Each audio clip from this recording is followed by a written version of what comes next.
बंदर और इंसान में सबसे अधिक बुद्धिमान कौन? अगर आपका जवाब है इंसान, तो चलिए आज हम आपको एक ऐसे बंदर की कहानी सुनाते हैं जिसकी बुद्धिमत्ता की तुलना लोग देवताओं के गुरु बृहस्पति और असुरों के गुरु शुक्राचार्य से करते हैं। एक राज्य में राजा चंद्र का राज्य था। राजा चंद्र को बाल्यकाल से ही बंदरों में विशेष रुचि थी और उन्हें बंदरों से बहुत लगाव था। इसी राज्य के वन में बंदरों की एक टोली निवास करती थी। इस टोली का मुखिया था उष्णस। बंदरों से विशेष लगाव के चलते राजा चंद्र ने अपने एक दूत के साथ बंदरों के मुखिया को अपनी संपूर्ण टोली को महल में आकर रहने का प्रस्ताव भेजा। उष्णस का मानना था कि बंदर वन में रहे तो बेहतर है और उन्होंने इस प्रस्ताव से इनकार कर दिया। महल की सुख सुविधाओं को ठुकराता देख टोली के बंदर नाराज होकर उष्णस का विरोध करने लगे। बंदरों के मुखिया उष्णस ने अपने टोली के बंदरों को यह समझाने की बहुत कोशिश की कि बंदरों का महलों में रहने के बजाय यदि वे जंगल में ही रहें तो ज्यादा बेहतर है। किंतु राजसी सुख सुविधाओं को देख मुंह से लार टपकाते बंदरों ने अपने सरदार की एक ना सुनी। अंततः थक हार कर उष्णस को सबकी बात माननी पड़ी और राजा चंद्र के आमंत्रण पर उष्णस अपना बोरिया बिस्तर समेटकर अपनी पूरी टोली के संग राजमहल में आ पहुंचे।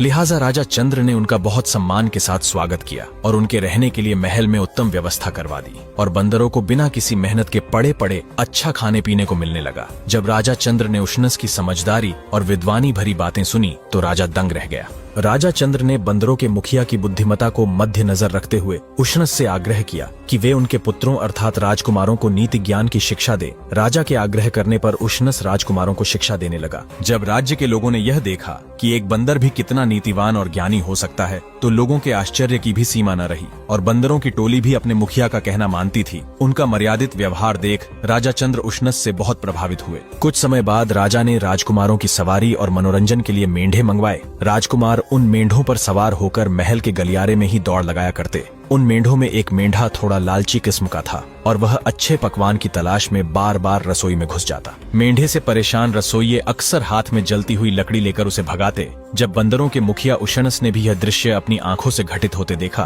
तो उसके मस्तक पर चिंता की लकीरें खींच गईं। उसने सभी बंदरों की एक बैठक बुलाई और कहा, भाई मुझे तो यहाँ बहुत बड़ा संकट आता दिखाई पड़ रहा है। हमें तत्काल ही राजमहल छोड़कर वापस जंगल में लौट जाना चाहिए, नहीं तो कदाचित अनर्थ हो जाएगा। उष्णस पर सवाल उठाते हुए कुछ बंदरों ने पूछा कि सुख सुविधाओं से परिपूर्ण इस राजमहल में भला कैसा संकट। तब उष्णस ने प्रत्युत्तर देते हुए कहा कि देखो भाई, महल के गलियारों में राजकुमार अक्सर मेंढों पर सवारी करते हैं और लालची मेंढे बार बार भागकर रसोई में घुस जाते हैं। मेंढों की इस हरकत से परेशान रसोइये हाथ में जो भी चीज आए उसे लेकर मेंढों को भगाते हैं। कई बार तो वे हाथ में जलती हुई लकड़ी लेकर भी मेंढों को मारते और भगाते हैं। अगर ऐसे ही चलता रहा तो एक दिन मेंढों के बालों की वजह से उनके शरीर में आग लग जाएगी। फिर मेंढे परेशान होकर सीधे घुड़साल की ओर दौड़ते हुए जाएंगे क्योंकि इनका निवास भी घुड़साल के समीप है। जलते हुए मेंढों के वहां जाने के परिणाम स्वरूप इनके निवास स्थान के साथ साथ अश्वशाला में भी आग लग जाएगी। जब मेंढों के शरीर पर आग लग जाएगी तो वे दौड़ते हुए सीधे घुड़साल की ओर जाएंगे,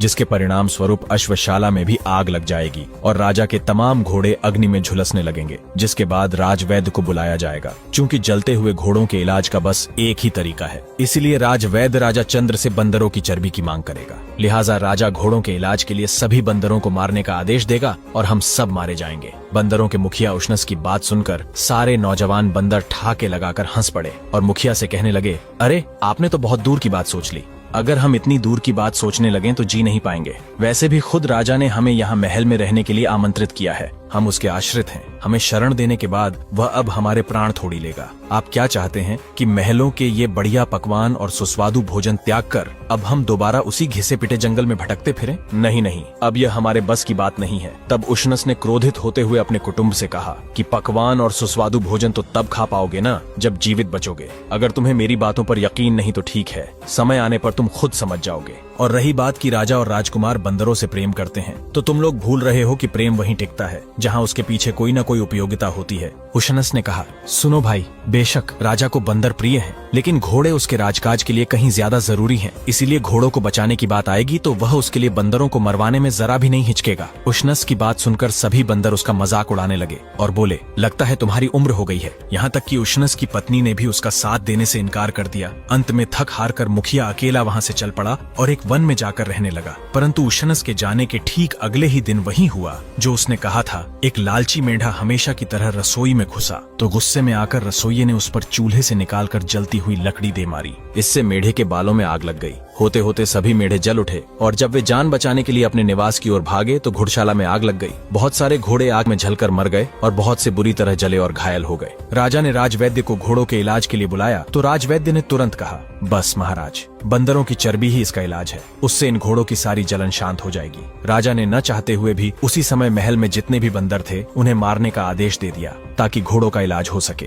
राजा के आदेशानुसार महल में मौजूद सभी बंदरों का नरसंहार कर दिया गया। महल में अब एक भी बंदर नहीं बचा था। जंगल में रह रहे बंदरों के मुखिया उशनस को जब अपने कुल के सर्वनाश की खबर मिली तो वह दुखी और मर्माहत हो उठा। हालांकि कुछ समय पहले उसके कुल के लोगों ने ही उसे बुरी तरह अपमानित किया था, लेकिन फिर भी उसके मन में उनके लिए गहरा प्रेम और स्नेह तो था ही। अपने संपूर्ण वंश के नाश होने पर वह दुखी और व्याकुल हो गया। वह जंगल में यहाँ वहाँ भटकने लगा। एक बार उशनस इसी तरह जंगल में भटक रहा था, तभी उसे बड़े जोर से प्यास लगी। वहीं से कुछ दूर उसे एक विशाल सरोवर नजर आया।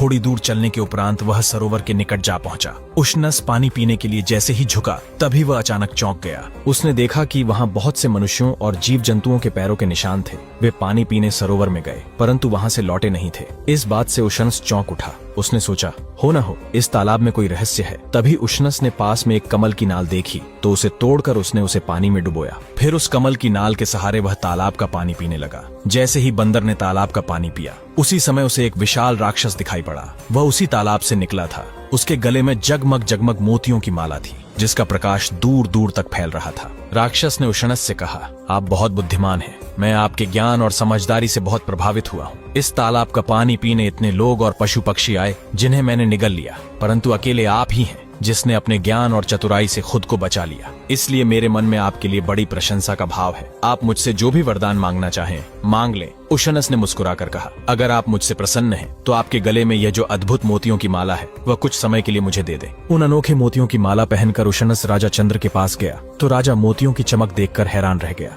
बोला, अरे ये तो अद्भुत मोती हैं। मैंने ऐसी मोतियों की माला कभी देखी नहीं। बंदरों के मुखिया ने कहा, महाराज यह माला मुझे यात्रा में मिली है। मेरे कुल का नाश होने पर मैं इस कदर दुखी हो गया कि मन को चैन ही नहीं था। व्याकुल होकर मैं इधर उधर घूमता रहा, कभी किसी जंगल में तो कभी नदी किनारे। राजा चंद्र बोला, मैं तुम्हारा दुख समझ सकता हूँ, लेकिन हालत ही ऐसी हो गई थी कि न चाहते हुए भी मुझे बंदरों के वध का आदेश देना पड़ा। इसके बिना घोड़े ठीक और स्वस्थ नहीं हो सकते थे, और यह तो तुम जानते ही हो कि राजकाज घोड़ों के बिना चल नहीं सकता। इसलिए मुझे यह अप्रिय निर्णय लेना पड़ा। बंदरों के मुखिया उशनस ने कहा, कोई बात नहीं महाराज, सेवक का कर्तव्य ही है कि वह राजा के काम आए। अच्छा है कि मेरे कुल के लोगों ने आपकी जरूरत पूरी करने के लिए अपने प्राण त्याग दिए। तभी राजा का ध्यान फिर से उशनस के गले में पड़ी मोतियों की माला की ओर गया। उसने कहा, ये तो सचमुच विलक्षण मोती है। मैंने पहले ऐसे मोती कभी नहीं देखे। यह दुर्लभ माला भला तुम्हें कहाँ से मिली? उशनस ने कहा, महाराज मैं एक सरोवर में स्नान करने के लिए गया था। वह चमत्कारी सरोवर है जिसमें स्नान करने पर मुझे यह माला मिली। जो भी उस सरोवर में स्नान करता है उसे ऐसी ही माला मिलती है।